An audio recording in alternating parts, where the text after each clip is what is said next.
کہ وہ مقتدر حلقے کو مجھے لگتا ہے کہ بنسبت ان کی ایکسیپٹیبلٹی، ان کی سی وی جو ہے وہ مضبوط ہے، سی وی اچھی ہے، سی وی اچھی ہے اور سی وی ایکسیپٹیبل بھی ہے جہاں ہونی چاہیے. وہ تو ہے.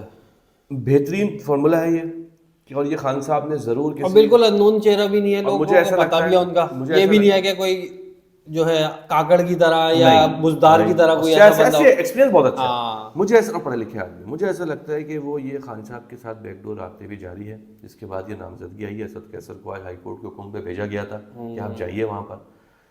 تو یہ عمر ایوب صاحب مجھے وزیر اعظم منتخب ہوتے ہوئے نظر آ رہے. پیپلز پارٹی اگر کابینہ میں نہیں بیٹھے گی تو وہ ان کو سپورٹ ضرور کر دے گی، ووٹ دے دے کیا. اور چیف منسٹری مجھے جو ہے وہ نون لیگ کی ابھی برقرار رکھنے نظر آ رہی ہے کہ ان کو بھی کچھ ٹھنڈا کرنا ہے. ہماری ریاست افورڈ نہیں کر سکتی کہ روڈوں پہ رہے. فضل الرحمان کے ساتھ کے پی میں ایک الائنس دیکھ رہا ہوں، جمع وہ سوری پی ٹی آئی کا.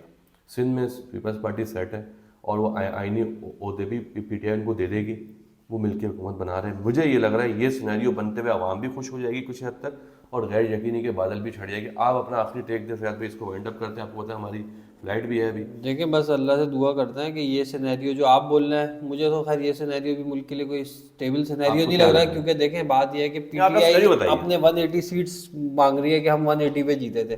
آپ ان کو 93 پہ بول لو کہ آپ حکومت بنا لو، تو ان کے پاس پاپولر مینڈیٹ تو نہیں ہے نا، ان کے پاس آپ کو لگ کیا رہا ہے؟ میجورٹی نہیں ہے، تو یہ حکومت وہ کیسے چلا پائیں گے؟ وہی بلیک میلنگ ہوگی، وہی سارا چلے گا. تو یہ بہت مشکل ہے اس طرح سے حکومت چلانا. اگلے ہمیں الیکشن بہت جلدی کروانے پڑ جائیں گے، بھلے وہ پی ٹی آئی کی حکومت آئے، نون لیگ کی آئے، 2-2.5 تو آپ سال کیا کے دیکھ بعد. رہے ہیں آگے سینیریو؟ ایک ہفتے بتائیے. دیکھیں 22 تاریخ کو اسمبلی سیشن کال کرنا ہے آپ کو میکسیمم. کیا دیکھ رہے ہیں؟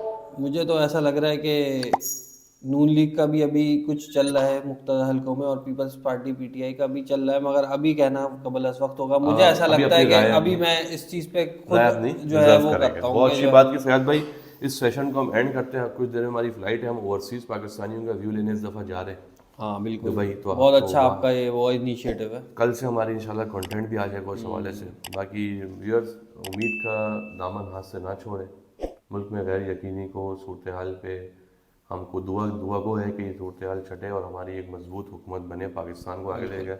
پاکستان زندہ باد. السلام علیکم.